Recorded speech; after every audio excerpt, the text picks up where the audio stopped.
नमस्कार दोस्तों, मैं योगेश बायोलॉजी विद योगेश में आपका स्वागत करता हूं। जैसा कि हम प्रीवियस लेक्चर में 10 से 11 लेक्चर कंप्लीट कर चुके हैं और उसमें हमने एनसीईआरटी के according body fluid and circulatory system वाला सारा का सारा चैप्टर कवर कर लिया। ठीक है, तो आज मैं आपके लिए उन सारे चैप्टर के जितने भी क्वेश्चन होंगे एमसीक्यू, उनको मैं लेकर आया हूं और उनको मैं आपको सारे के सारे क्वेश्चन को सॉल्व कराऊंगा। और ये सारे क्वेश्चन कहाँ से होंगे? ये सारे के सारे क्वेश्चन मैंने जीआरबी पब्लिकेशन की एक बुक है जो कि डॉक्टर आर के पिल्लई नाम से प्रचलित है और ये बहुत ही प्रचलित बुक है जिसमें कि नीट के जितने भी प्रीवियस ईयर के क्वेश्चन हैं और अदर एग्ज़ाम्स के क्वेश्चन हैं उनके बारे में यहाँ पे सारा का सारा यहाँ पे संकलन है। और ये जो जीआरबी पब्लिकेशन की जो बुक है आर के पिल्लई की, इसमें ऑब्जेक्टिव जो भी हैं वो नीट के लिए तो हेल्पफुल हैं ही हैं, लेकिन इसी के साथ साथ टीजीटी और पीजीटी के लिए इनके ऑब्जेक्टिव रामबाण की तरह साबित होंगे। तो चलिए हम एमसीक्यू स्टार्ट करते हैं और एमसीक्यू में मैं सबके डिटेल्ड डिस्कशन करते चला जाऊंगा जिससे कि क्या हो कि आपके मैक्सिमम क्वेश्चन तैयार हो जाएं। तो चलिए शुरू करते हैं। तो जो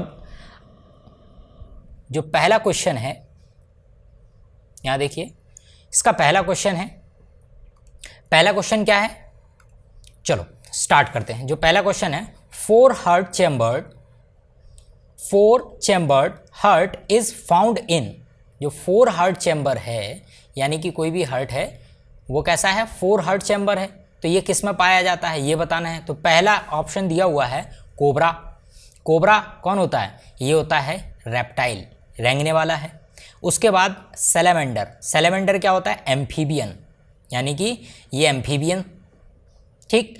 और इसके बाद फिर है टॉर्टॉइज। टॉर्टॉइज यानी कि कछुआ। कछुआ कैसा होता है? कछुआ भी क्या होता है? रेप्टाइल की कैटेगरी में आता है।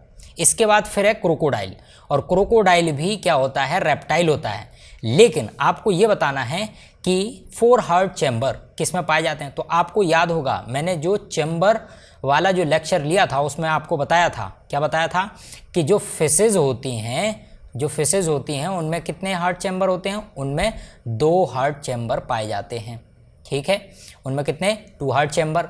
जबकि रेप्टाइल और किसमें? रेप्टाइल और एम्फीबिया, ठीक है, एम्फीबिया, इन दोनों में कितने हार्ट चैम्बर देखने को मिलते हैं?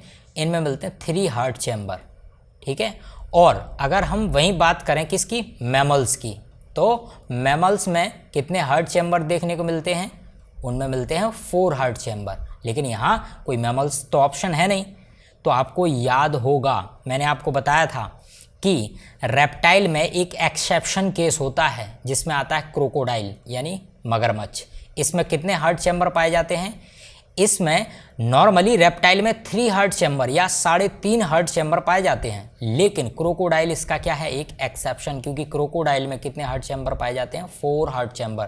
तो इसका आंसर क्या हो जाएगा? D is the correct option, ठीक है। चलिए अगला क्वेश्चन देखते हैं। अगला क्वेश्चन है, mitral valve in mammals guards the opening between. यानी कि ये पूछ रहा है कि जो मिट्रल वाल्व है वो मैमल्स के किस के बीच में, बिटवीन किस गार्ड के बीच में, यानी कि किस वॉल के बीच में ओपनिंग होता है या कहाँ खुलता है, ठीक है, ये बताना है हमें। तो आपको अगर मेरा जो वाल्व वाला लेक्चर है अगर आपने उसमें देखा होगा तो देखो उसमें मैंने बताया था ये था राइट ऑरिकल और ये था लेफ्ट ऑरिकल, और नीचे की तरफ क्या होगा? ये वेंट्रिकल वाला पोर्शन है। तो इसमें क्या था? ये राइट वेंट्रिकल और ये था लेफ्ट वेंट्रिकल। तो मैंने बताया था आपको कि जो राइट ऑरिकल और राइट वेंट्रिकल के बीच में जो वाल्व पाया जाता है इसको कहते हैं ट्राइकस्पिड वाल्व। ये कौन सा वाल्व है? Tricuspid valve. और जो लेफ्ट ऑरिकल और लेफ्ट वेंट्रिकल के बीच में पाया जाता है यहाँ पर, तो ये कौन सा वाल्व होता है? इसी को ही हमने कहा था बाइकस्पिड, क्या कहा था? बाइकस्पिड बाल्ब, या इसी को दूसरा नाम भी दिया था जिसका नाम था मिट्रल बाल्ब। ठीक है, तो चलिए अब ऑप्शन देख लेते हैं, यानी कि right atrium and right ventricle, यानी किसके बीच में है, राइट ऑरिकल और राइट वेंट्रिकल के बीच में तो नहीं। ट्राइकस्पिड वाल्व जो है ये पाया जाता है राइट ऑरिकल और राइट वेंट्रिकल के, यानी कि ये क्या हो गया, रॉन्ग हो गया, इसको एलिमिनेट कर दो। अगला ऑप्शन देखते हैं, left atrium and left ventricle, ये इज करेक्ट ऑप्शन है, क्योंकि लेफ्ट ऑरिकल और लेफ्ट वेंट्रिकल के बीच में ही क्या देखने को मिलता है आपको, मिट्रल वाल्व, या इसी को डाइकस्पिड वाल्व के नाम से भी जाना जाता है। ठीक है, तो ये हो गया इसका करेक्ट आंसर। ठीक, चलिए यहाँ आप देख रहे होंगे ये क्वेश्चन देखो कितनी बार पीसीएस में पूछा हुआ है, एमपी पीएमटी में पूछा हुआ 2006 में, बीआईटीई में पूछा हुआ है, एएफएमसी में। यहाँ मैंने सारे वही क्वेश्चन उठाए हुए हैं जो बार बार एग्जाम में पूछे हुए हैं। चलिए नेक्स्ट क्वेश्चन देखते हैं। नेक्स्ट क्वेश्चन है, tricuspid valve is present between, ये देखिए अभी इसी के जस्ट पहले मैंने आपको डायग्राम में बताया कि जो ट्राइकस्पिड वाल्व है वो कहाँ है, राइट ऑरिकल और राइट वेंट्रिकल के बीच में पाया जाता है। तो चलिए अब ऑप्शन देख लेते हैं, राइट एट्रियम एंड वेंट्रिकल, यही बात है, सही बात है। और देख लेते हैं ऑप्शन, यानी कि ये तो ठीक है, बाकी भी देख लेते हैं, the two atria, the two ventricle, left atrium and ventricle. Left atrium और वेंट्रिकल में तो अभी हमने देखा था बाइकस्पिड वाल्व पाया जाता, तो ये गलत है, ये भी गलत है और ये भी गलत है। तो कौन सा ऑप्शन सही हुआ, ए वाला, क्योंकि राइट एट्रियम और राइट वेंट्रिकल के बीच में ही हमें क्या देखने को मिलता है, ट्राइकस्पिड वाल्व देखने को मिलता है। ठीक है, तो चलिए अब नेक्स्ट क्वेश्चन करते हैं। चलो अगला क्वेश्चन है, the pacemaker of heart is, pacemaker of heart किसको कहा जाता है। तो ये देखो आप कितनी बार इस क्वेश्चन को पूछा हो, केरला पीएमटी में पूछा हुआ है, इतनी बार इसको रिपीट किया गया है। ठीक, तो चलिए जैसा कि आपने मेरा लेक्चर देखा होगा जिसमें मैंने कंडक्शन ऑफ हार्ट या नोडल सिस्टम बताया था, उस वाले लेक्चर में अगर आपने देखा होगा तो वहाँ से हमने आपको बताया था कि जब भी किसी हार्ट में, ये मान लो ये कोई हार्ट बन गया, ठीक है, ये हार्ट के दोनों साइड दोनों चैम्बर हो गए, 4 चैम्बर बना दिए।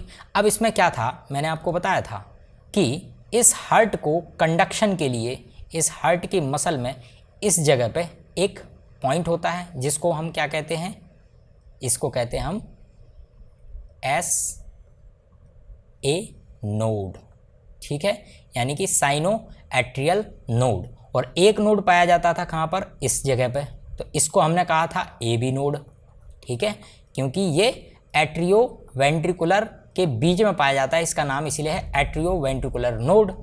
इसके बाद फिर आगे जाके यहाँ पे कुछ फाइबर थे जिसको हमने क्या कहा था, बंडल ऑफ हिस। उसके बाद फिर ये पूरे वेंट्रिकल वाले पोर्शन में या वेंट्रिकल वाले वॉल में क्या गया था, इसका नाम था बंडल ऑफ हिस। हम ये देख चुके, इसका नाम क्या था, ये जो अभी सेप्टा वाले रीजन में मैंने जो बनाया, इतने वाले हिस्से में जो टिश्यू था, इस टिश्यू का नाम क्या था, बंडल ऑफ हिस। ठीक, और ये जो साइड में यानी वेंट्रिकल के जो वॉल हैं वहाँ पे जो गए थे, इनको कहा था हमने परकिंजे फाइबर। ठीक, तो चलिए अब यहाँ देख लेते हैं। मैंने आपको बताया था कि जो ऐसे नोड है इसका दूसरा नाम होता है पेस मेकर। ठीक है, क्योंकि यहीं से क्या होता है, हार्ट का कंडक्शन या हार्ट की बीटिंग के लिए यहीं से इम्पल्स जनरेट हो के कहाँ पहुँचता है, ए बी नोड में, फिर कहाँ पहुँचता है, बंडल ऑफ हिस में, फिर उसके बाद परकिंजे फाइबर में। ठीक है, तो यहाँ देखिए इसका ऑप्शन देख लेते हैं, ये कह रहा है ए बी नोड, तो ए बी नोड को तो पेस मेकर नहीं कहते, ए बी नोड को कहते हैं गेट कीपर। क्या कहते हैं, ये बात भी याद रखना, कभी क्वेश्चन अगर पूछ ले कि गेट कीपर किसे कहते हैं, इसको गेट कीपर इसलिए कहा जाता है क्योंकि ये कहाँ है, ए बी नोड के जो एट्रियो और वेंट्रिकल के बीच में, यानी कि ये गेट की तरफ है, कौन सा, वाल्व की तरफ है, इसलिए इसका दूसरा नाम है गेट कीपर। ठीक है, इसको पेज सेटर के नाम से भी जानते हैं, किसको, ए बी नोड को। ठीक, अब बात आती है ऐसे नोड, तो यही तो बताया था पेसमेकर किसे कहते हैं, ऐसे नोड को ही पेसमेकर के नाम से जाना जाता है। ठीक है, तो इसका ऑप्शन क्या हो जाएगा, बी इज करेक्ट आंसर। ठीक है, चलिए नेक्स्ट क्वेश्चन सॉल्व करते हैं। नेक्स्ट क्वेश्चन है, origin of heartbeat and its conduction is represented by. देखो ऑरिजिन मतलब कहाँ से स्टार्ट होती है heartbeat, and its conduction is represent, जो इसका कंडक्शन है वो कैसे रिप्रेजेंट करते हैं, तो इसका क्रम बताना है। तो इसी के जस्ट पहले वाले लेक्चर में ही आपको बताया कि देखो इम्पल्स कहाँ से जाएगा, पहले ऐसे नोड के बाद फिर कहाँ जाएगा, ए बी नोड में, ए बी नोड के बाद कहाँ जाएगा, बंडल ऑफ हिस में, इसके बाद कहाँ जाएगा, परकिंजे फाइबर में। बस यही आपको क्रम बताना है और इस ऑप्शन में ढूंढो वो कौन सा ऑप्शन है। तो पहला ही ऑप्शन है, देखो पहले ऐसे नोड, करेक्ट, फिर उसके बाद ए बी नोड में जाएगा, फिर करेक्ट, फिर उसके बाद बंडल ऑफ हिस में जाएगा, फिर उसके बाद कहाँ जाएगा, परकिंजे फाइबर में। यानी कि यही ऑप्शन क्या है, करेक्ट है, यानी कि A is a correct option. ठीक है, तो चलिए और बकाया ऑप्शन पढ़ने की ज़रूरत नहीं है। ठीक, चलिए अगला क्वेश्चन देखते हैं। नेक्स्ट क्वेश्चन है the impulse of heartbeat originated from, यानी कि जो हार्ट बीट है उसकी इम्पल्स कहाँ से ऑरिजिनेट होती है, यानी ये स्टार्ट कहाँ से होती है। फिर से वही क्वेश्चन आ गया। तो आपको मैंने बताया था जो नोडल वाला सिस्टम है उसमें जो ऐसे नोड है वहीं से तो स्टार्ट होगा। अभी इसके पहले वाले क्वेश्चन में भी हमने आपको बताया था, तो इसमें बताने की ज़्यादा ज़रूरत है नहीं, यानी कि ऐसे नोड से ही इम्पल्स स्टार्ट होता है, इसलिए इसका आंसर क्या हो जाएगा, एस ए नोड। ठीक, ये करेक्ट आंसर हो जाएगा।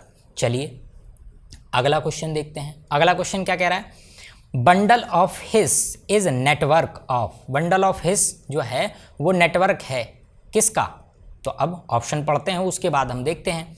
आपको याद है ये है ऑरिकल और ये है वेंट्रिकल, और वेंट्रिकल के ये इतना वाला जो पोर्शन है, यहाँ वाला जो रीजन था, यहाँ पे क्या पाया जा रहा था, ये वाला जो टिश्यू थे इधर सेप्टम वाले में, वेंट्रिकल वाले साइड में, इसको कहा था हमने बंडल ऑफ हिस। ठीक है, तो चलिए अब ऑप्शन देख लेते हैं क्या कह रहा है। Muscle fibre found only in ventricle wall, ये बात ठीक लग रही है, लेकिन फिर भी अभी ऑप्शन देखते हैं। ये ठीक लग रहा है क्योंकि वेंट्रिकल वाली जो वॉल है मसल की, वहाँ पर ये फाइबर पाए जाएंगे या मसल पाया जाएगा। ठीक है, अच्छा नेक्स्ट ऑप्शन क्या कह रहा है, nerve fibres distributed in ventricles. देखो ये कोई नर्व नहीं बिछी होती हैं, जो हमारा मैमल्स का जो हार्ट होता है वो न्यूरोजेनिक नहीं है, वहाँ पर नर्व के द्वारा इम्पल्स नहीं आ रहा है, वहाँ मसल के द्वारा, यानी कि ह्यूमन का जो हार्ट है या मैमल्स का जो हार्ट है वो मायोजेनिक होता है। मायोजेनिक मतलब मसल से कॉन्ट्रैक्ट और रिलैक्स करता है। ठीक है, तो ये नर्व फाइबर तो होगा ही नहीं, तो ये रॉन्ग स्टेटमेंट हो गया। ठीक है, इसको एलिमिनेट करते हैं। फिर नर्व फाइबर आ गया और आगे पढ़ने की जरूरत नहीं है, तो नर्व फाइबर तो होगा ही नहीं। अच्छा नेक्स्ट क्या कह रहा है, muscle fibre distributed through out the heart wall, पूरे हार्ट वॉल में थोड़ी ना होता है बंडल ऑफ हिस, पूरे हार्ट वॉल में नहीं होता है, सिर्फ कहाँ होता है, वेंट्रिकल वाला, क्योंकि देखो ये ऑरिकल वाला रीजन है इतना और नीचे वाला वेंट्रिकल वाला, तो पहला ही ऑप्शन करेक्ट होगा। ठीक है, कैसे हुआ ऑप्शन आपको समझ आ गया, मसल फाइबर जो कहाँ होगी, वेंट्रिकल वाले वॉल में पाई जाएगी। ठीक है, चलिए नेक्स्ट क्वेश्चन देखते हैं। अगला क्वेश्चन क्या रहा है, which one of the following is matching pair. अब मैचिंग पेयर बताना है, कौन सा मैचिंग पेयर सही है, तो चलो देखते हैं। पहला ऑप्शन कह रहा है लब। अब आपको याद हो मैंने जो हार्ट साउंड के रिगार्डिंग जो आपको लेक्चर दिया था उसमें आपको बताया था कि हार्ट साउंड दो तरह की होती हैं। एक हार्ट साउंड होती है स्टेथोस्कोप से सुनने लायक, या आप उसको स्टेथोस्कोप से सुन सकते हैं, लेकिन कुछ हार्ट साउंड ऐसे होते हैं जो आप स्टेथोस्कोप से नहीं सुन सकते।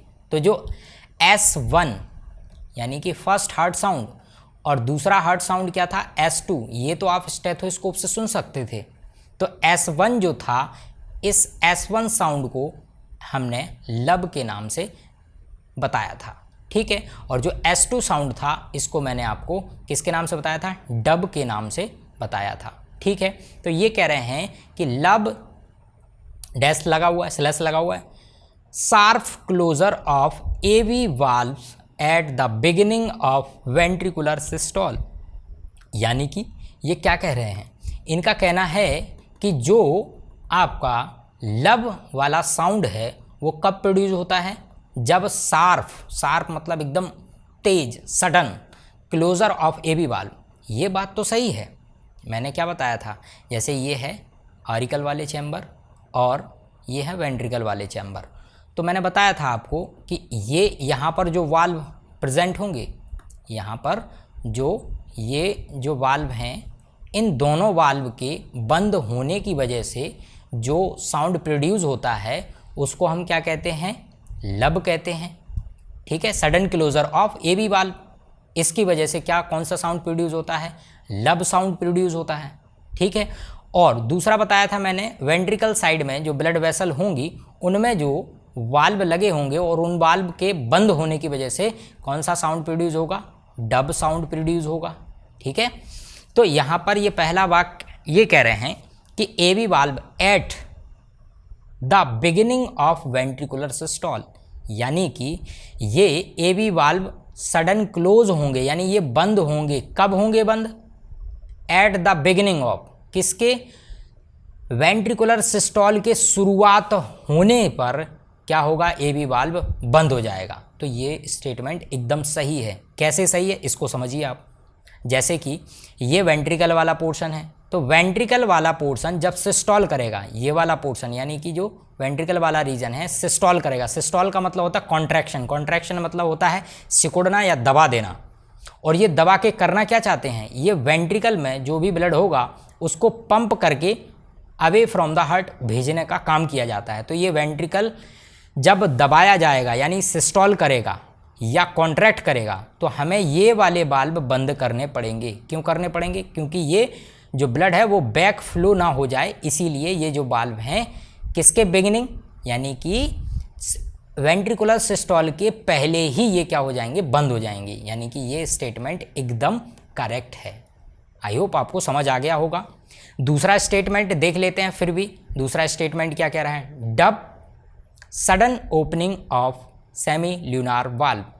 देखो, डब जो आवाज़ आती है वो सेमी ल्यूनार वाल्व क्लोज होने की वजह से आती है, ओपनिंग होने की वजह से नहीं आती।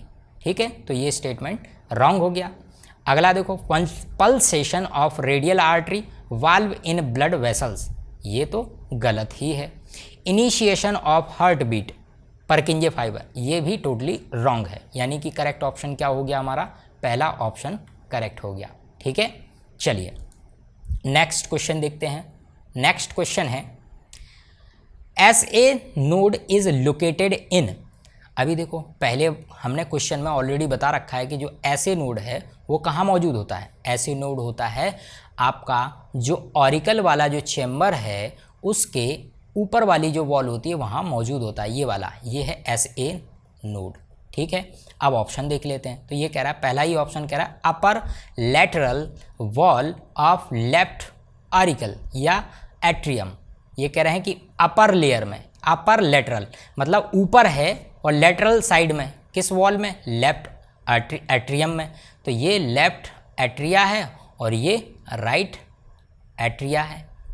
तो हमें पता है कि ऐसे नोड किसके ऊपर पाया जाता है, राइट ऑरिकल या राइट एट्रियम के ऊपर वाली वॉल में पाया जाता है, ना कि लेफ्ट ऑरिकल में। यानी कि ये स्टेटमेंट रॉन्ग हो गया।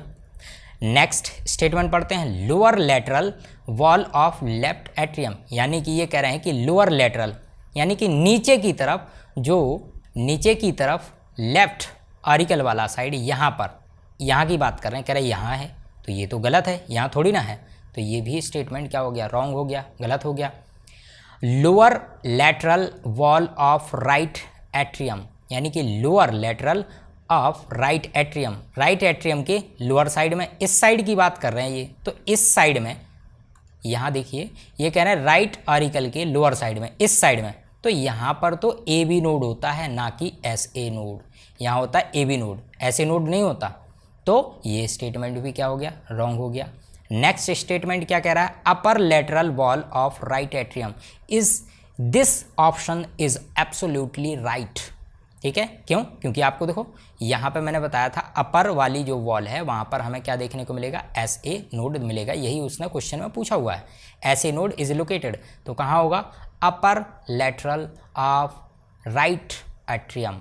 ठीक है, ठीक, चलिए नेक्स्ट ऑप्शन देखते हैं। नेक्स्ट क्वेश्चन, नेक्स्ट क्वेश्चन कह रहा है person with blood group A B is considered as universal recipient because he has, जो ए बी ब्लड ग्रुप वाला इंसान है इज कंसीडर किया जाता है यूनिवर्सल रिसीवर की तरह, यानी ये बात सही है। लेकिन क्यों किया जाता है? बिकॉज ही हैज़, क्योंकि उसके पास है, क्या है? तो चलो स्टेटमेंट में देख लेते हैं किसके रिगार्डिंग बात हो रही है। ए बी ब्लड ग्रुप के बारे में बात हो रही है और ये कह रहे हैं कि ये यूनिवर्सल रिसीवर होता है, सही बात है। लेकिन क्योंकि ही हैज़, क्योंकि उसके पास होता है, क्या होता है? तो चलो ऑप्शन देखते हैं। Both A and B antibodies in plasma. अब आपको मेरा जो दूसरा लेक्चर था उसमें मैंने आपको ब्लड ग्रुप के बारे में जितने भी कॉन्सेप्ट थे मैंने आपको बताए थे। मैंने वहाँ पर आपको क्या क्या बताया था उसको फिर से रिकॉल करते हैं। मैंने आपको बताया था आरबीसी के सरफेस पे क्या लगा रहता है? एंटीजन। और जो उसमें प्लाज्मा है, ये मान लो ये कोई ब्लड वेसल है, इसमें आरबीसी ये बना दी, और ये जो प्लाज्मा है यानी लिक्विड वाला जो पोर्शन है, यहाँ पर क्या घूम रहा होता है? यहाँ पर क्या घुला होता है? यहाँ होता है एंटीबॉडी। ठीक, तो चलिए ये कह रहे हैं ए बी ब्लड ग्रुप है। अच्छा, जब ए बी ब्लड ग्रुप वाला इंसान है तो इसकी आरबीसी सरफेस पे कौन कौन से एंटीजन होंगे? ए एंटीजन होगा और कौन सा? बी एंटीजन होगा, क्योंकि ए और बी दोनों से डिसाइड कर लेते हैं कौन सा एंटीजन है। ठीक है, तो यहाँ पर ए एंटीजन है और बी एंटीजन भी है, लेकिन इसके करस्पॉन्डेंस ना तो कोई ए एंटीबॉडी होगा ना तो कोई एंटीबॉडी बी होगा। क्यों नहीं होगा? क्योंकि अगर ए एंटीबॉडी आ गया और ए एंटीबॉडी के साथ साथ बी एंटीबॉडी आ गया तो ये क्या कर जाएंगे? इधर क्लम्पिंग होने के चांस हो जाएंगे और क्लम्पिंग होने की वजह से उस व्यक्ति की क्या हो सकती है? डेथ हो सकती है। तो ऐसा थोड़ी ना होगा उसमें। ठीक है, यही तो मैंने बताया था आपको उधर ब्लड ग्रुप वाले चैप्टर में। तो चलिए अब देखते हैं। ये कह रहा है कि both A and B antibody in plasma. तो पहली बात तो जो ए बी ब्लड ग्रुप वाला होगा उसके पास कोई भी एंटीबॉडी होगी ही नहीं उसके प्लाज्मा में। तो ये स्टेटमेंट गलत हो गया, रॉन्ग हो गया। अगला स्टेटमेंट क्या कह रहा है? No antigen on RBC and no antibody in plasma. देखो ये वाली बात तो सही है कि कोई एंटीबॉडी नहीं है प्लाज्मा में, लेकिन ये कह रहे हैं साथ में कि नो एंटीजन ऑन आरबीसी। नहीं, आरबीसी के सरफेस पर ए एंटीजन और बी एंटीजन दोनों ही मिलेंगे, इसीलिए ये वाला स्टेटमेंट भी रॉन्ग हो गया। ये तो पहले ही रॉन्ग हो गया था। अगला देखते हैं। Both A and B antigens in the plasma but no antibodies. ये कह रहा है कि ए एंटीजन है और बी एंटीजन, यानी दोनों एंटीजन हैं कहाँ पर? प्लाज्मा में है, in the plasma, but no antibodies. ये कह रहा है कि ए एंटीजन और बी एंटीजन दोनों कहाँ हैं? प्लाज्मा में मौजूद हैं, लेकिन कोई एंटीबॉडी नहीं है। तो देखो हमने पहले ही बताया कि जो एंटीजन होते हैं वो आरबीसी के सरफेस पर पाए जाते हैं, प्लाज्मा में नहीं। तो ये तो कह रहा है कि A antigen B antigen plasma में मिलेंगे, तो ये बात तो गलत है। लेकिन ये बात तो ठीक है कि कोई भी एंटीबॉडी नहीं होगी, लेकिन पूरे स्टेटमेंट में ये बात गलत है, इसीलिए ये स्टेटमेंट भी रॉन्ग हो गया।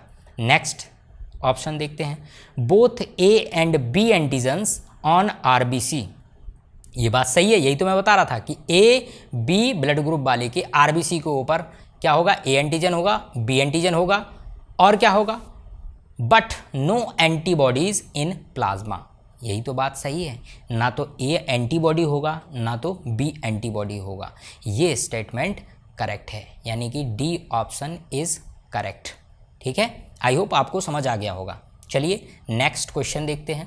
नेक्स्ट क्वेश्चन में है match the following column and select the correct option. आपको क्या करना है? सही मिलान करना है। तो चलिए देख लेते हैं। यहाँ पर देखो एक और ऑप्शन भी है। तो चलो, मैंने आपको ब्लड वाला जो पहला लेक्चर था उसमें सारी की सारी जितनी भी WBC, RBC, प्लेटलेट सारे के बारे सेल्स के बारे में डिस्कशन किया था। तो चलिए वहीं से क्वेश्चन है। तो देखो न्यूट्रोफिल्स मैंने बताया था, न्यूट्रोफिल्स के पास क्या होती है? फैगोसिटिक एक्टिविटी पाई जाती है। फैगोसिटिक एक्टिविटी का मतलब है कि जब भी कोई बैक्टीरिया, वायरस आपके शरीर में एंटर करता है तो ये न्यूट्रोफिल्स उनको खा के उनको ख़त्म कर देती हैं। फैगोसिटिक का मतलब होता है भक्षण कोशिकाएं, यानी न्यूट्रोफिल्स भक्षण कर लेती हैं बैक्टीरिया का। तो सी का हो गया दूसरा। ठीक है, तो यहाँ देखो सी का दूसरा कौन सा है? यहाँ भी है और यहाँ भी है। चलो और देख लेते हैं। अब इसके बाद देखो बेसोफिल्स। बेसोफिल्स जो होती हैं वो हिस्टामिन और हेपेरिन का सिक्रीशन करती हैं। तो चलिए यहाँ देखो ऑप्शन में कहीं लिखा हुआ है, ये देखो रिलीज ग्रेन्यूल्स कंटेनिंग हिस्टामिन। तो हिस्टामिन कौन सिक्रीट करता है?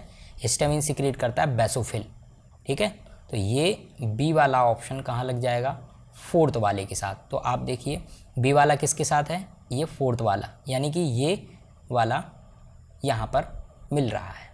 तो चलिए इसके बाद फिर कौन बचता है? इसके बाद बचता है लिम्फोसाइट। लिम्फोसाइट मैंने बताया था, lymphocyte is a immune system cell या इम्यून सेल्स। तो ये देखो लिम्फोसाइट यहाँ आप पहले वाले से मर्ज कर दो, तो इम्यून रिस्पॉन्स कौन करेगा? लिम्फोसाइट। तो डी का पहला हो जाएगा। तो ये देखिए यहाँ पर सारे के सारे ऑप्शन मिल गए। और बी कौन सा है? ए तीसरे नंबर का। बचा कौन? इओसिनोफिल्स। तो इओसिनोफिल्स किससे मिल जाएगा? तीसरे वाले ऑप्शन से। Release histaminase destructive enzyme. यहाँ निकलता था हिस्टामिन और यहाँ निकलता है कौन सा? हिस्टामिनेज, यानी ये एक एंजाइम है जो कि तोड़ेगा। ठीक है, तो ये ऑप्शन मिल गया। इसका कौन सा ऑप्शन हो जाएगा? B is correct option. ठीक, चलिए नेक्स्ट क्वेश्चन देखते हैं। नेक्स्ट क्वेश्चन है, an artery is a vessel that carry या कैरीज ब्लड। जो आर्टरी होती है वो ब्लड वेसल क्या कैरी करती है? कौन सा ब्लड कैरी करती है? तो ये हमें बताना है। ऑप्शन देखते हैं, deoxygenated blood, deoxygenated without any exception, मतलब डीऑक्सीजनेटेड ब्लड ले जाती है बिना किसी एक्सेप्शन की। तो ये बात तो गलत है, एक्सेप्शन तो होते हैं। आर्टरी का भी पल्मोनरी आर्टरी, पल्मोनरी वेन, इन ये दोनों क्या है? एक्सेप्शन है। तो ये तो गलत हो गया। और अगला ऑप्शन क्या है? Away from the heart. यही तो मैंने आपको सिखाया था, आर्टरी क्या होती हैं? Away from the heart always blood ले जाती हैं। तो यही ऑप्शन करेक्ट होगा। ए से आर्टरी, ए से अवे फ्रॉम द हार्ट, यानी हार्ट से जब भी कोई भी ब्लड वेसल पूरे शरीर में ले जा रही हो ब्लड को, जो डायरेक्शन है उसको हम क्या कहेंगे? आर्टरी कहेंगे। तो इसका बी ऑप्शन करेक्ट होगा। ठीक है, चलिए अगला क्वेश्चन देख लेते हैं। Single heart circuit occur in, single circulation of heart किस में पाया जाता है? तो आपको पहला जो लेक्चर था उसमें मैंने बताया था ब्लड सर्कुलेशन वाले चैप्टर में। तो जो फिसेज होती हैं ये सिंगल सर्कुलेशन ऑफ हार्ट इनमें देखने को मिलता है, यानी कि इनमें जो सर्किट होगा वो सिंगल सर्किट होगा, यानी कि एक ही बार लंग्स से सीधा कहाँ आएगा? लंग्स, ये जो फिसेज होती हैं वो 2 हार्ट चैम्बर होती हैं। ये बात भी आपको ध्यान रखना है, इसमें फिसेज में सिर्फ 2 ही चैम्बर पाए जाते हैं। यहाँ क्या होता है? लंग्स से सीधा ऑक्सीजनेटेड ब्लड आएगा और यहाँ जाएगा, ये ऑरिकल में जाएगा, फिर वेंट्रिकल में जाएगा और ये पूरे शरीर में सप्लाई कर देंगी और फिर ये वापस यहाँ चला जाएगा। ये इस तरीके से सिंगल सर्किट चलता रहता है। ठीक है, तो इसका आंसर क्या हो जाएगा? फिसेज। चलिए नेक्स्ट क्वेश्चन देखते हैं। Which of the following has a thickest wall. ये कह रहे हैं कि कौन सी वॉल जो है वो कैसी है? थिकेस्ट है, यानी मोटी है। चलिए देखते हैं। ये हार्ट की बात कर रहे हैं, तो देखो ये मैंने बनाया हार्ट, ये ऑरिकल वाला चैम्बर, ये वेंट्रिकल वाले चैम्बर। तो आप इस चीज़ को ध्यान रखेंगे कि जो वेंट्रिकल वाला जो पोर्शन होता है वो थोड़ा सा कैसा होता है? थिकर होता है। थिकर होने का जो लॉजिक है या थिकर होने का जो रीज़न है वो ये है क्योंकि यहाँ से जो ब्लड है उसको अवे फ्रॉम द हार्ट, इस डायरेक्शन में इसको पूरे शरीर में क्या करना पड़ता है? पूरे शरीर के जितने भी ऑर्गन हैं उनको ब्लड सप्लाई करना पड़ता है बाय द कैपिलरी। इसीलिए यहाँ से बहुत ज़्यादा प्रेशर लगेगा वेंट्रिकल वाले रीजन में। इसीलिए जो वेंट्रिकल जो वॉल होती है वो कैसी होती है? थिकेस्ट होती है या मोटी होती है। ठीक है, तो यहाँ देखिए कहाँ होगी? राइट वेंट्रिकल में नहीं, लेफ्ट वेंट्रिकल में। यही तो सही है, यहाँ ये होता है लेफ्ट वेंट्रिकल वाला पोर्शन। तो इसका ऑप्शन क्या हो जाएगा? Left ventricle is the thickest wall.